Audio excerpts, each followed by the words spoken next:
Steelers Nation. Buckle up, because there's a lot to unpack about the way this season has been shaping up, particularly when it comes to the running back situation and how our offense has been performing on the field.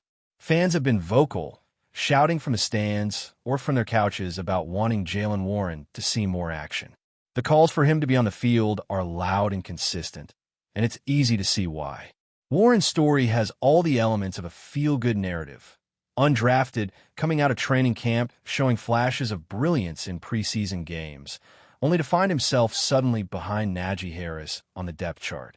The timing of everything felt odd because once Harris departed after last season, it seemed like Warren was finally positioned to step up, yet there was still a noticeable hesitancy from the coaching staff, a kind of cautious optimism that acknowledged his talent but questioned his durability.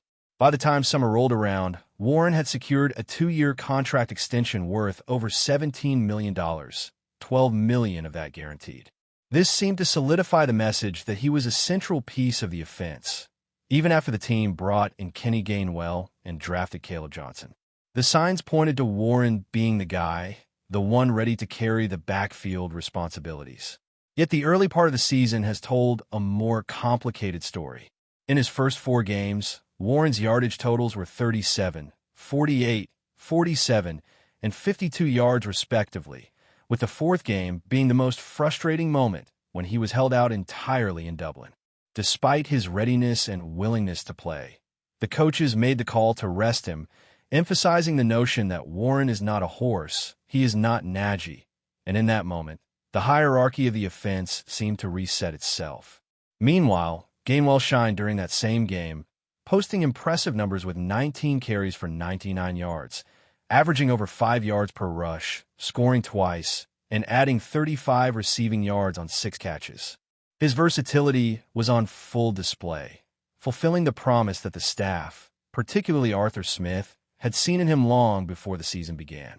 Looking at the broader season statistics, Warren has accumulated 652 rushing yards on 159 carries, averaging just over 4 yards per carry, and scoring 4 touchdowns.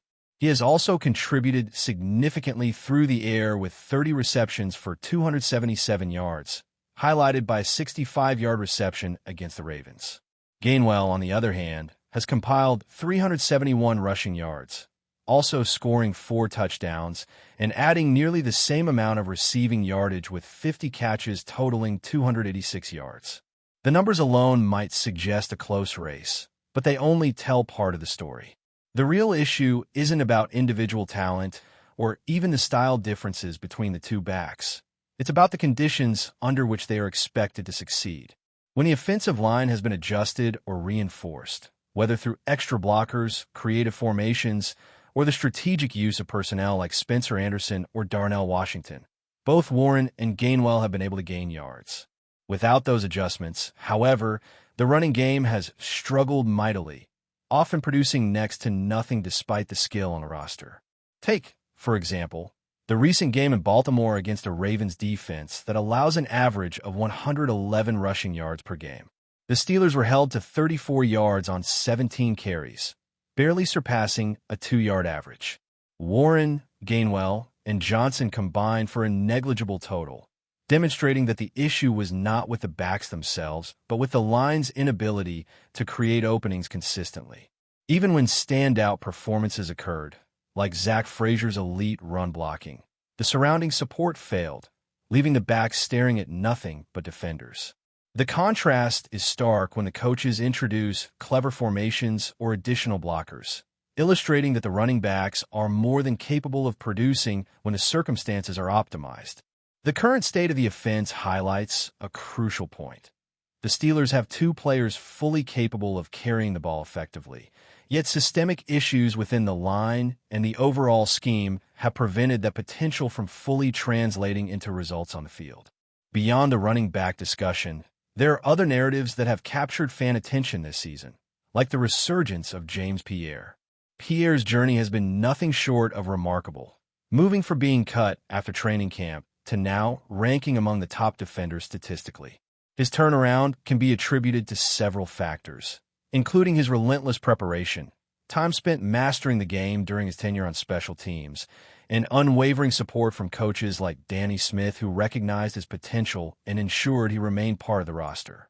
Pierre's story exemplifies the importance of internal evaluation and the ability to identify and cultivate talent within the team, a lesson that resonates across all positions. It is a reminder that persistence, preparation, and opportunity often intersect in unpredictable ways, reshaping careers and altering perceptions of what a player can contribute to the team's success. What emerges from these stories is a complex portrait of the Steelers' offense this season. It is not simply a question of who is the better running back or which player should be prioritized.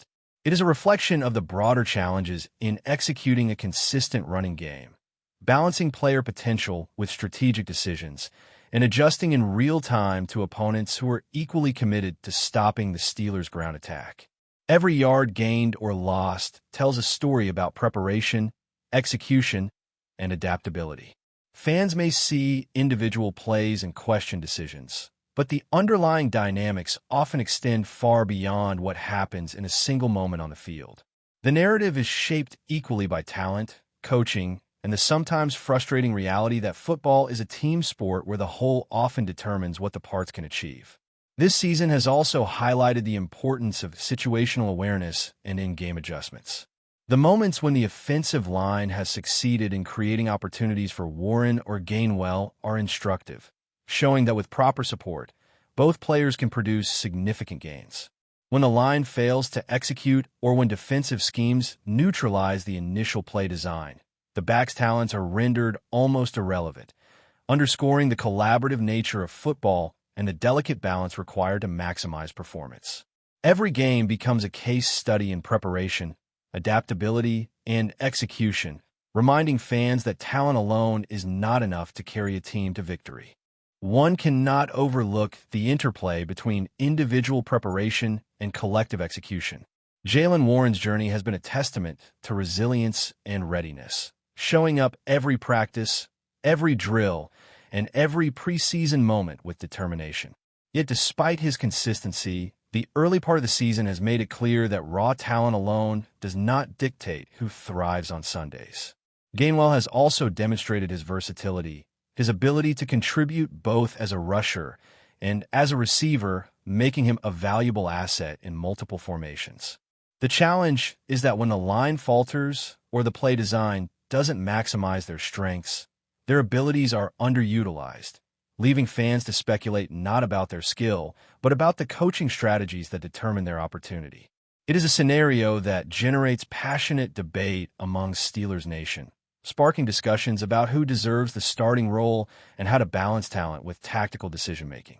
Looking closer at recent games, it is evident that the Steelers' running game has been at its most productive when creative adjustments are introduced. Extra blockers, unconventional formations, or strategic shifts often yield significant gains, emphasizing that the players themselves are more than capable of performing at a high level. It is a reminder that football is fundamentally a collaborative sport. The quarterback, line, and backs must synchronize seamlessly, and when even one piece falters, the entire play can collapse. Fans watching from the stands or their living rooms can often sense these dynamics intuitively, seeing potential that isn't realized because of missed opportunities in execution. This reality adds layers to the ongoing conversation about player usage, coaching philosophy, and the delicate balance between risk and reward that defines every offensive series. James Pierre's development further reinforces the importance of preparation and opportunity intersecting in the right circumstances. From being cut to becoming a significant contributor on defense, Pierre has exemplified the impact of persistence and readiness. His story underscores a critical lesson that transcends positions: the value of internal evaluation, the importance of trusting player development, and the payoff when coaches recognize and cultivate talent that may have been overlooked initially. Pierre's rise has been a subtle reminder that the Steelers' success hinges not just on marquee plays, but on the accumulation of consistent effort, attention to detail, and the willingness to reward diligence. The same philosophy can be applied to the running backs, where readiness and adaptability can only reach their full potential when paired with strategic support from the line and coherent game planning. Offensive line performance has emerged as a recurring theme in this narrative. When players like Zach Frazier execute elite blocks, the results are impressive, yet isolated excellence cannot carry the weight of an entire game. Football, perhaps more than any other sport, is the ultimate team endeavor, where one weak link can nullify even the most remarkable individual efforts. The recent contests have highlighted how defensive schemes exploit these gaps, turning situations that could yield positive yardage into stalled drives and lost momentum. The Steelers have demonstrated flashes of brilliance, moments when the alignment, timing, and blocking coalesce into effective runs, yet these glimpses are too infrequent to establish a consistent identity on the ground. The result is a tension between the visible talent on the roster and the structural limitations that inhibit that talent, a challenge that fans and analysts alike are eager to see addressed as the season progresses. Beyond the field, the narrative surrounding Steelers Nation itself is shaped by passion and perspective. Fans are deeply invested in seeing players like Warren and Gainwell succeed, responding not just to statistics but to effort, potential, and the stories that these athletes bring with them. The excitement generated by a long run, a perfectly executed block, or a breakout play is amplified when contrasted with moments of frustration where the same opportunity seems squandered.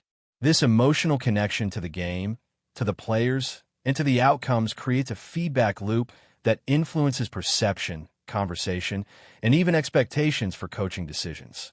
Steelers Nation watches, reacts, and debates, offering a lens into the collective consciousness of a fan base that is as committed as it is vocal. Mid-season adjustments have become another focal point of discussion. As the coaching staff navigates injuries, defensive strategies, and the natural ebb and flow of a rigorous schedule, the ability to adapt has proven critical. Creative formations, extra blockers, and diversified play calling have occasionally sparked life into the running game, demonstrating the latent potential of a roster. However, the success of these adjustments is not guaranteed. Consistency remains elusive, and the contrast between effective and ineffective sequences underscores the challenge of maintaining offensive rhythm. It is within this delicate balance that the season's narrative continues to unfold, each game contributing to a larger story about strategy, talent, and the interplay between planning and execution. But before we dive in, don't forget to subscribe to Steelers Nation Central and hit the like button on this video. Your support helps us keep bringing you the latest updates on the Pittsburgh Steelers. And don't forget to share your thoughts on the news in the comments below. Whispers inside the Pittsburgh facility grew louder this week after Aaron Rodgers, the veteran quarterback now wearing black and gold, reportedly let loose behind closed doors. According to several voices familiar with the atmosphere, Rodgers didn't hold back when pointing fingers, and the tension seemed to land squarely at the feet of head coach Mike Tomlin. Sources say the quarterback's tone was sharper than usual, hinting at frustration with preparation, communication, and what he allegedly described as misaligned priorities. Those close to the situation claim Rodgers has been pushing for adjustments in the offensive approach, urging more freedom at the line and a heavier emphasis on his preferred reads. Some staffers suggest Tomlin, known for his steady leadership, isn't thrilled with the quarterback's sudden assertiveness. Inside the locker room, players are trying to keep things quiet, but murmurs of a philosophical clash are circulating. A few individuals, speaking off the record, describe the atmosphere as edgy, noting that Rodgers' intensity has shifted from motivational to confrontational. Others insist this is simply the quarterback's competitive fire, the same spark that has defined his career. Still, the idea of Rodgers putting Tomlin on the spot has turned into the biggest piece of gossip around the team facility. Some speculate this friction could push the staff to reconsider how much control Rodgers holds on the field, while others think it might be exactly what the team needs, a jolt from a player who has never been afraid to speak his mind. Whether this storm calms or intensifies remains to be seen, but one thing is clear. Rodgers isn't slowing down, and the Steelers' walls are echoing with the rumble of a quarterback who refuses to stay quiet. That's it for this update. If you enjoyed the video and want to keep receiving exclusive news about the Pittsburgh Steelers, make sure to subscribe to Steelers Nation Central and give this video a like. We always look forward to hearing your comments and opinions. See you in the next video.